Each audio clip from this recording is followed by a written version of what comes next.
Chair, and thank you to all our witnesses for joining us today. This is very, very interesting. Similar to all of my colleagues, I'm sure I have had many meetings about C-10, and I'm excited that we're starting the process of looking at it. I also represent the riding of Edmonton Strathcona, and so for many of you may not know, but in Alberta, it is one of our strongest francophone communities. One of the strongest OLMCs that we have in Alberta, and a very, very important part of my riding. So I wanted to start today by asking some questions of the FCCF, Mr. Thiberge and Madame Morin. I know that we've talked about this already, but I wanted to give you a bit of an opportunity to expand.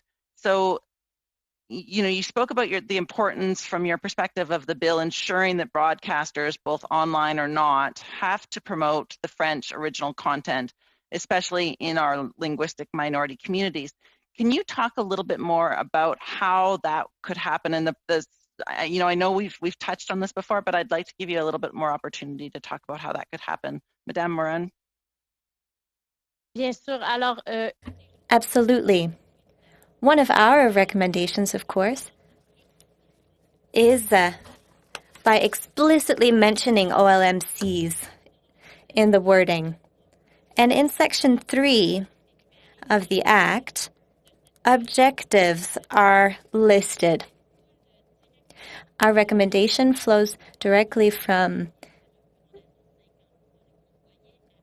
Section 53 of the report.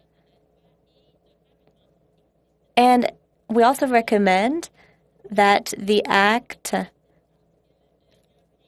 mentions OLMCs explicitly, and I say that because if we're not named, it's as if we don't really exist.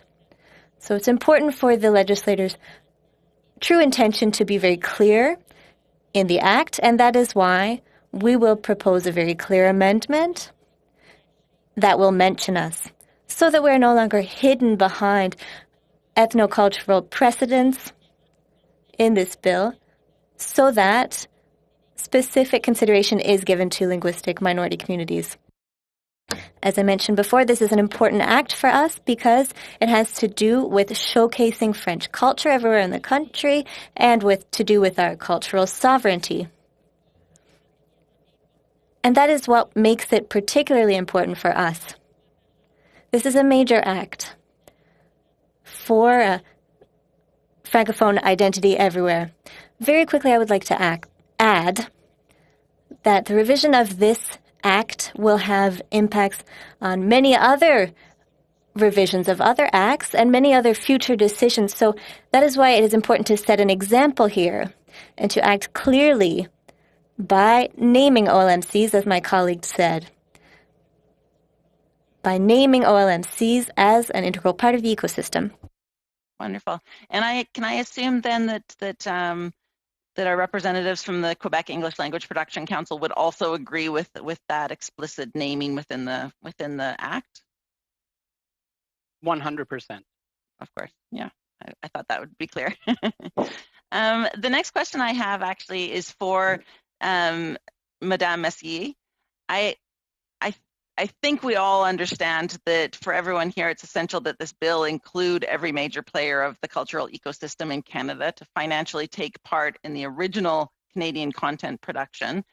And I know you've touched on this already with my colleagues, but could you, I guess, speak a little bit more about why you think the internet distributors have been left out, and should they be asked to contribute to the public programs such as the Canadian Media Fund, especially considering their important role in providing the public the very content that we are currently debating?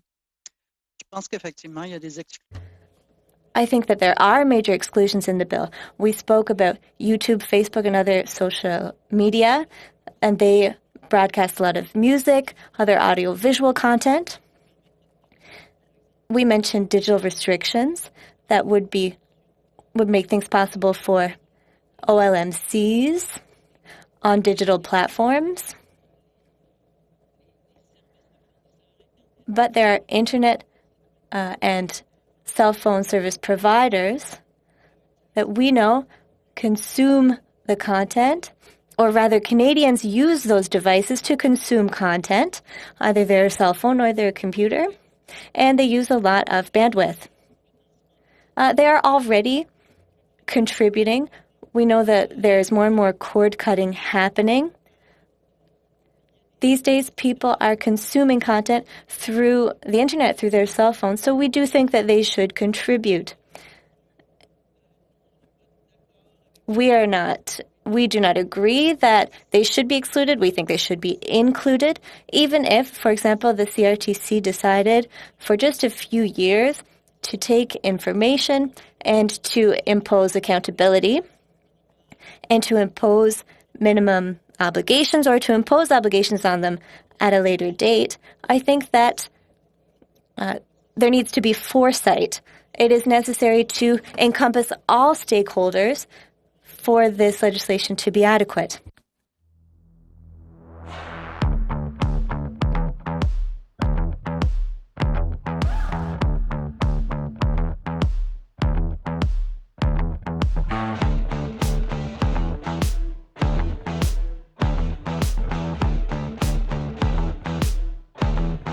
Thank you very much, Ms. McPherson. Now going to our second round. We're up against the clock, folks. So I'm going to have to go into overtime for a few minutes, so I'm going to be fairly strict over this. 5-minute question round for Mr. Aitchison for 5 minutes to start.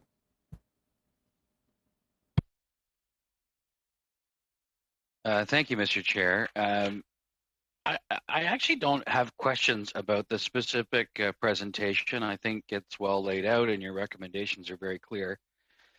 I guess as I listen, though, I've been thinking more and more about the digital age and what that means for Canadians and their choices. And I'm wondering if maybe I'm not too sure which presenter would like to speak to this, but I guess it's going to give you an opportunity to make a few points maybe that you haven't made. But are Quebecers in general, choosing less original French productions when it comes to their consuming their media? Is there a general trend there, and can you speak to what's actually happening? I would say that Quebecers are still listening to a lot of local programs. During the pandemic, we had major records in that department. What is interesting is we tend to think that television is dead and that everything happens online now, but I don't subscribe to that school of thought. For example, the Netflix competitors are linear TV and gaming, etc.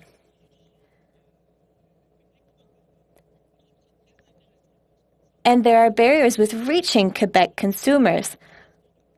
I think that we shouldn't leave television behind. Quebecers still consume a lot of their national content. The enthusiasm the Conservatives have for this one issue, they can certainly continue to talk about the recharting and spin conspiracy theories. We're going to stay focused on delivering for Canadians.